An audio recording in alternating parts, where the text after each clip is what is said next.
This isn't your average jaunt into the desert. You know, I'm here completely alone. There's nobody else. I haven't seen anyone since like midday yesterday. In today's episode, I drive across Western Sahara, a contested nation occupied by Morocco, and unfortunately home to the longest continuous minefield in the world. It is estimated that there's between 7 and 10 million unexploded landmines in this area. You can take the easy paved road near the coast, where you're guaranteed safety. But I decided to head inland and traverse Western Sahara via a scarcely driven off-road track through the desert and right through the minefield. I don't think I've ever been to a place that's this empty. But before I can get going, there's still logistics I need to take care of. Last night I camped at this campsite north of Smara. And the reason why I'm at a campsite is because this area is already quite dangerous. You know, there's already landmines strewn around here. So I was like, I'm not going to wild camp if I don't have to. Being at this campsite just made me feel safer. You know, like I could walk around with Vilk and know that nothing's going to happen. Over the next couple of days, 2 days, 3 days, I don't really know. I'm not going to have that luxury. I'm going to have to be super careful as to where I go. So this was a nice little safe haven, I suppose. But it's time to pack up and leave. I'm going to have to be completely self-sufficient over the next few days. So the distance is about 400 miles and I don't know how long it's going to take me to cross it because it's on a dirt track. So it could be 2 days, could be 3 days. I have no idea, but I need to be able to carry my own water, my own food, and of course my own fuel. So water, we've got a couple of tanks, another tank here, and another tank in front. I'm currently carrying about 60 liters of water, which should be plenty. And then there's the question of diesel. So I need to fill this jerry can up. Need to fill up that one at the top. This one's already full, but I also need to fill up my actual tank. And all of these combined should give me a range of about 500 miles probably, I'm hoping. So yeah, that's going to be the next task of the day, is to go to the gas station and make sure that I am at 100% across all my containers and jerry cans. Because if I run out of diesel on that road, ain't no one going to come and save me. Not gonna lie, this section of the expedition feels a little scary, to the point where I have not told my family where I'm going. Just gonna make sure that all my fluids are in order. I just don't want them to worry needlessly. Engine oil.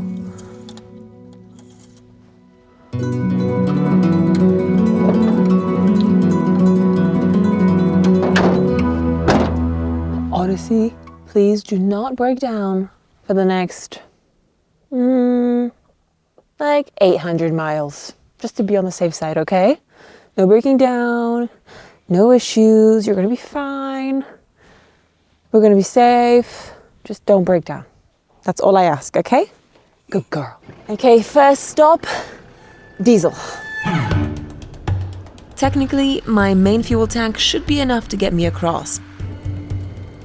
But driving on sand dramatically increases fuel consumption. Oh, by the way, can you see that Odyssey is still leaking? Yeah, it turns out this happens every time I overfuel. Nothing to worry about. Anyway, I'm bringing an extra 40 liters of fuel just in case the track is very sandy. This is it. This route will take me from the town of Smara in the north, down a bit of tarmac, and then across the minefield, a fully off-road trail, all the way to the settlement of Bir Anzaran, and then on to the city of Dakhla. Bonjour. Welcome, madam. What day? Go to Exit? Yes, 2 days ago. Okay, that was just a casual police checkpoint just outside of town. Now that we're out of town, we have a little stretch of highway for a little while, and then at some point I'm gonna have to turn south onto a track. That's where the real shit begins. To explain the political situation between Morocco and Western Sahara is way beyond the scope of this video. Here's how that conflict looks on a map. This is Morocco and this is Western Sahara. Currently, this part of Western Sahara is occupied by Morocco and this part is managed by the Polisario, a native movement from Western Sahara. I'll come back to the history in a few minutes, but for now, let's focus on the geography of the conflict. Lining the split in the middle of Western Sahara is the so-called Berm, the second longest man-made wall after the Wall of China. A wall of sand and rock 1,600 miles long and fortified with barbed wire and trenches, it was erected by the Moroccan army. And it's surrounded by landmines. But the minefield stretches much further into Western Sahara, making life here extremely difficult and dangerous. So the area that I'm driving through right now is a mine. What Sahara may not have in terms of, trees and water, it does make up for in terms of its natural resources. One of the most precious of which is phosphorite deposits. Those are used in commercial fertilizers. And it has tons of those. It also has a long Atlantic coastline with plenty of fish. All of which explains partly why Morocco occupies Western Sahara. Okay, finally, we're getting off the tarmac. Much of Western Sahara today is polluted with landmines. The track I'm about to take leads right through the minefield, but it has technically been declared clear of mines. That is, I'll be safe as long as I stay exactly on the track and not veer off. See these tires here? So these tires mark the boundaries of the safe track. So I'm just gonna have to make sure that I stay in between them. On the one side you've got these tires and on the other side you've got these little mounds of rock and sand. And here are some tire tracks, yay! I was really worried that the recent rains and winds would have swept away the tire tracks, but thankfully they're still here. I'm also making sure to follow my GPX tracks very closely. I've got them loaded on my phone and I'm just looking at them right now. This way, I know that I'm staying in the safe zone. I think as long as I manage to stay on this track, in between the markers, I should be fine. When I reached out to people to ask for advice on doing this track, the predominant piece of advice that I got was threefold. Number one, follow the tracks, don't veer off the tracks, makes sense. Number two, bring enough fuel. And number three, don't go alone. Oh, and then people said another thing that felt obvious, but I think it's still good to be said. If you find unidentified objects anywhere along the track, don't mess with them. Don't pick them up, don't play with them. Just leave them alone. Because they could be explosive objects.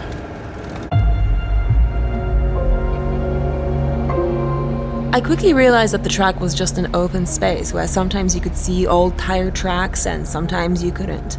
More worrying was the fact that I sometimes couldn't even see the safety markers, which caused me to accidentally stray from the safe track a couple of times. Oh wow, this place feels very empty.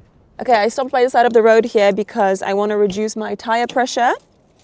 I'm now driving on sand and rock and dirt, which basically means that in order to make the ride a little bit smoother, I can afford to lose a little bit of air in my tires. So let's go ahead and do that.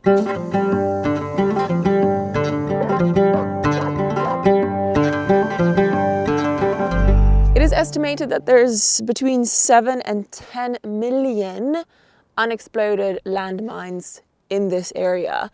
And so it shouldn't really come as a surprise that thousands of people have died or been wounded and injured by these landmines. Of course, thousands upon thousands of migrating animals like camels have also died because of them.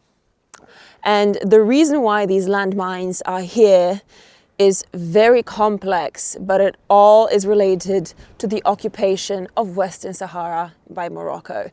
I'm gonna cut to a voiceover here so that I can explain this in a little bit more detail. The history here is difficult, manipulated by multiple players and impossible to explain in a single video, though I've linked some resources in the description box. In a nutshell, Western Sahara used to be a Spanish colony.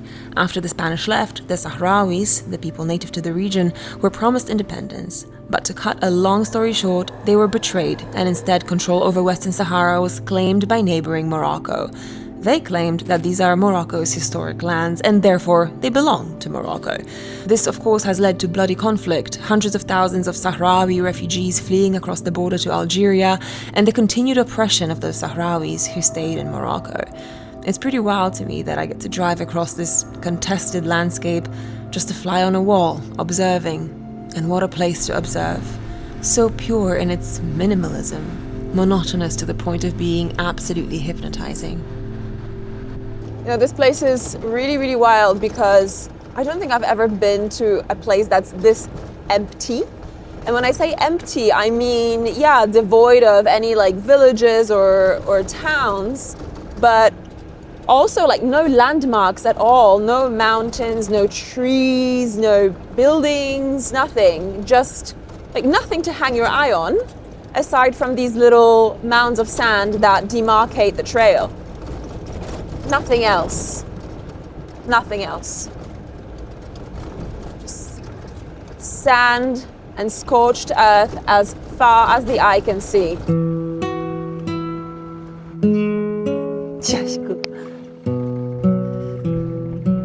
What did you find?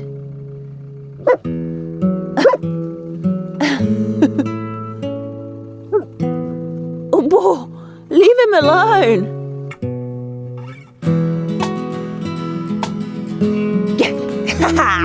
It's so windy and so sandy out here. Obviously, we're in the desert. It's sandy, but basically my hair is not going to survive this, so I'm going to have to fashion myself a little turban. Probably doing this completely wrong, but that's okay. Tie it in the back. Much better.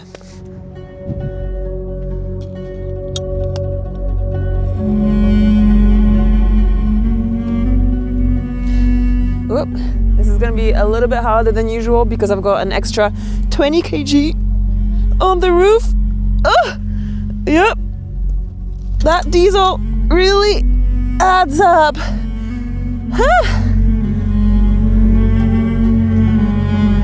You might be wondering how I know that this spot I've chosen to camp is safe. Well, no guarantees, of course, but I had a good look around and didn't spot anything suspicious. Vilk and I are going to be staying within a very close radius of the truck at all times, just in case. This must be one of the most beautiful sunsets I've seen in my life. It's honestly amazing how incredibly peaceful a place so contested can feel. But being out here, you really feel the soul of this place. You know, for centuries upon centuries, nomads used to cross these lands with their camel caravans, following their animals towards water and feeding grounds. This was their life, crisscrossing and navigating this treacherous desert. That's how they lived. And you can still feel that spirit here. I can sense it right now. That's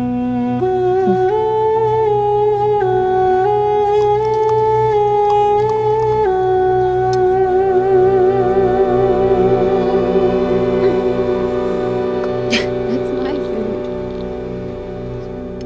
On tonight's menu, we've got veggie chili sin carne from one of my cans that I've already introduced you to in another episode, and then Nando's spicy sauce. Just a little bit. And bread. It's all you need. It is all you need.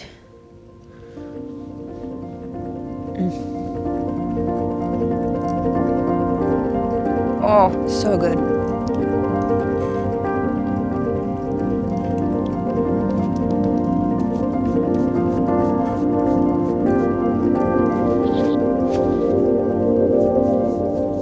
You know, this must be one of the quietest places I have ever experienced. There is like no civilizational noise at all. You just hear the wind in the distance, and that's about it. There's no one here, no one. When I was speaking to the people who had done this trek before me, they all said one thing. They all said they didn't see anyone else for 2 or 3 days. Like, no other cars. You're crossing a distance of several hundred miles and you see no one else. How crazy is that? Good night, buddy.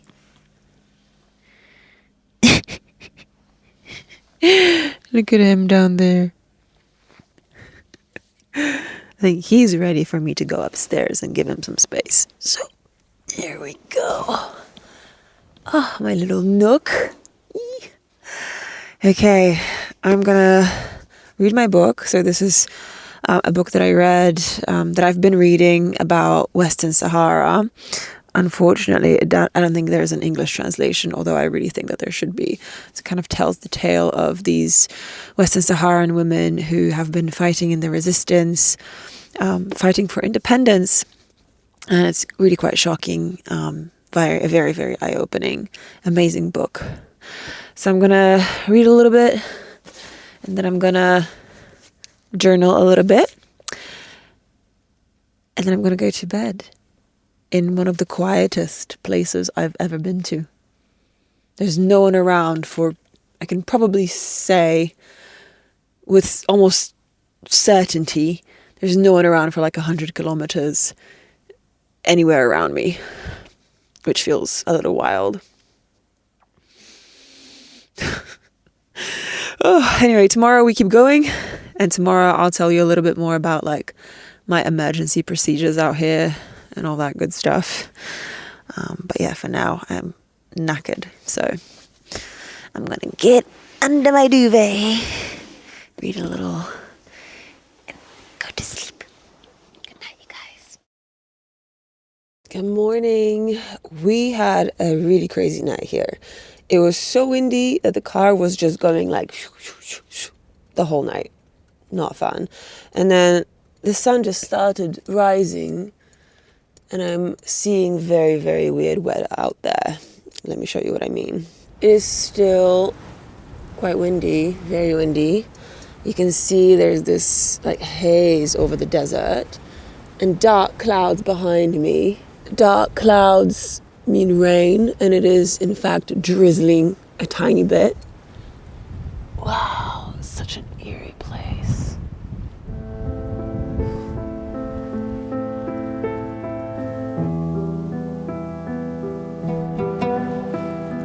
Good morning, good boy.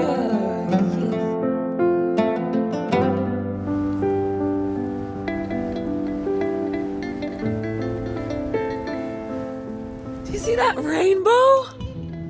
It's a rainbow in the desert. What? And that one over there, do you see it? Wow. This is so amazing. So yeah, the rainbow is beautiful. However, I am not a fan of those clouds in the back there. Pretty gray and dark, and I think they might be bringing in rain. I do not want to be here when it rains. So I'm thinking we should try and get out of here as fast as possible. I'm gonna take Vilk out for a little poop walk. I'm gonna make myself some coffee very quickly, and then we're gonna get out of here, because this does not bode well at all. And obviously I'm here completely on my own, so I don't want to get myself into any trouble if I can possibly avoid it.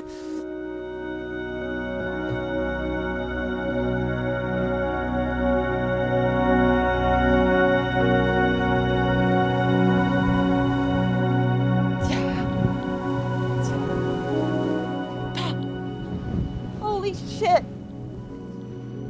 It's actually raining now.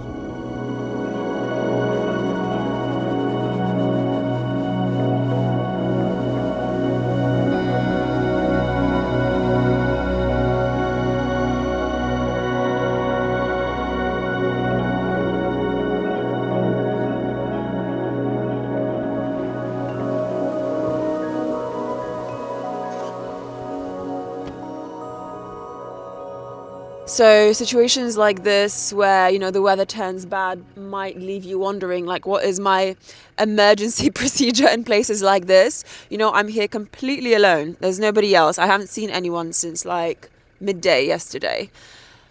And I don't expect to see anyone until I hit the tarmac again in a couple 100 miles. So basically, it's a risky place. It's a risky situation.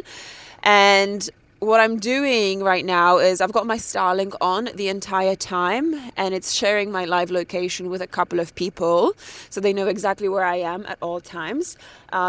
The Starlink is being powered by my inverter, but in case that ever failed for some reason, I've got my Jackery power bank. That's an alternative source of energy that I can power the Starlink.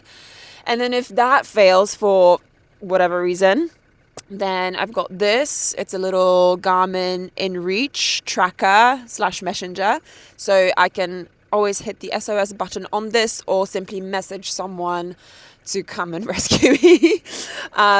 Those are basically my emergency procedures. Oh, and this guy, by the way, this guy is in here in my pocket. This is kind of what's helping me feel safer out here when I'm all alone. Two things made me anxious being out there, and they had nothing to do with running out of water, food, or fuel. Those were factors I could and did control. So much sand.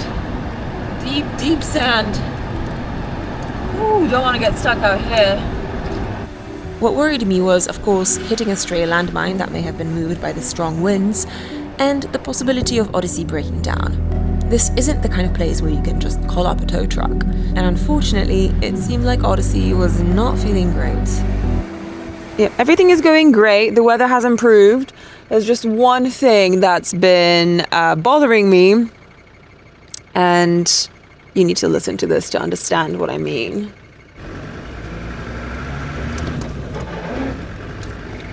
Did you hear that? That was Odyssey's gearbox being weird when I changed gears. I really hope it's nothing serious. Guess we'll find out. Another problem is that these trail markers are becoming smaller and smaller. Like sometimes I just don't see them for like 2 minutes and I'm like, am I in a freaking minefield? Am I gonna die? You know? It's a little scary. I just made a wrong turn, followed the wrong tracks, thought I was on the right track. I wasn't. Looked at my map, had to turn back around, drive through a freaking minefield until I got on the right track. And now I see trail markers again. Yeah, trail marker. Just a tire. Just a tire, nothing else. Today the desert has turned from beautiful smooth sand into a bit of a mix of sand and then the hamada. So the hamada is basically this like rocky expanse with tons of little rocks and still the desert, but it just has a very different kind of surface. And driving on the hamada is a little bit more difficult. You gotta be a little bit more careful with your tires, because it's easy to chance upon a very sharp rock that could slash your tire. And of course, it's much less comfortable to drive on because it's just very shaky and rickety. I feel like I'm going through an extended concussion. But it is what it is. That's what I signed up for. And that's just how things are in the desert. For now, it's the hamada as far as the eye can see. First sign of life that I've seen out here. There are camels and there's a camel herder with them. Just a lone figure out here in the desert. I'm gonna go and chat to him. Hey, how the fuck did he get here? There is literally absolutely nothing here for miles upon miles upon miles on end. I don't understand it.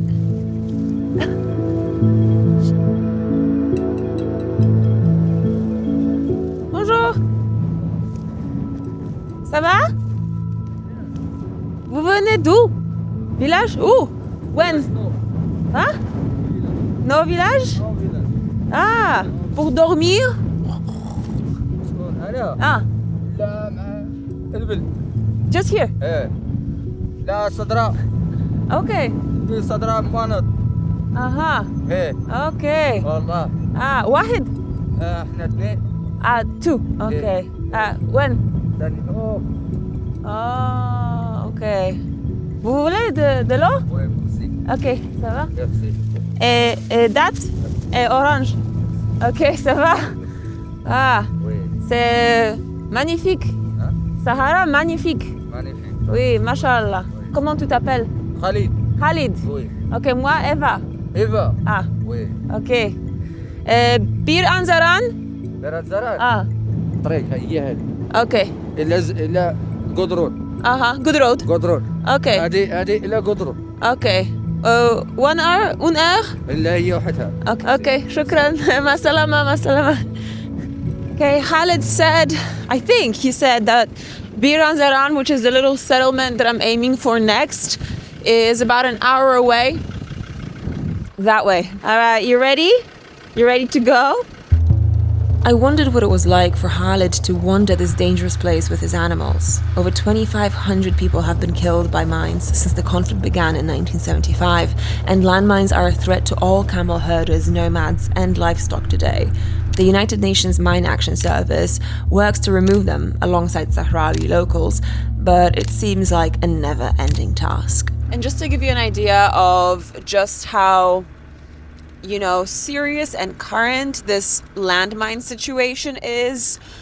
Just yesterday, I looked at the news from the region, and unfortunately, a landmine exploded because someone drove on top of it. There was a local driver somewhere here in Western Sahara. Miraculously, he survived, but the image of that burnt down car is something to behold.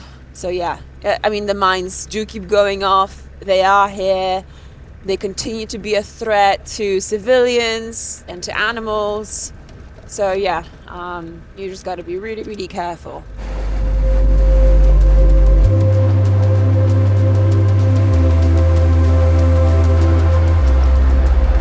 Look what I just found. Whoa.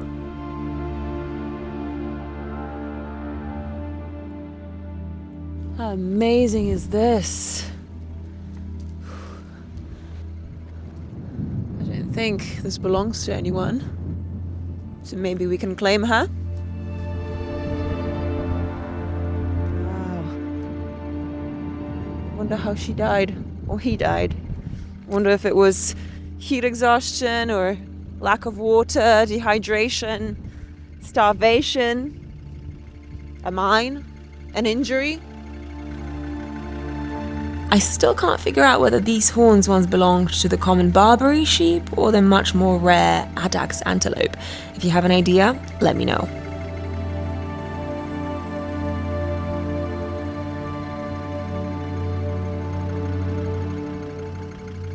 Well, we got a new friend.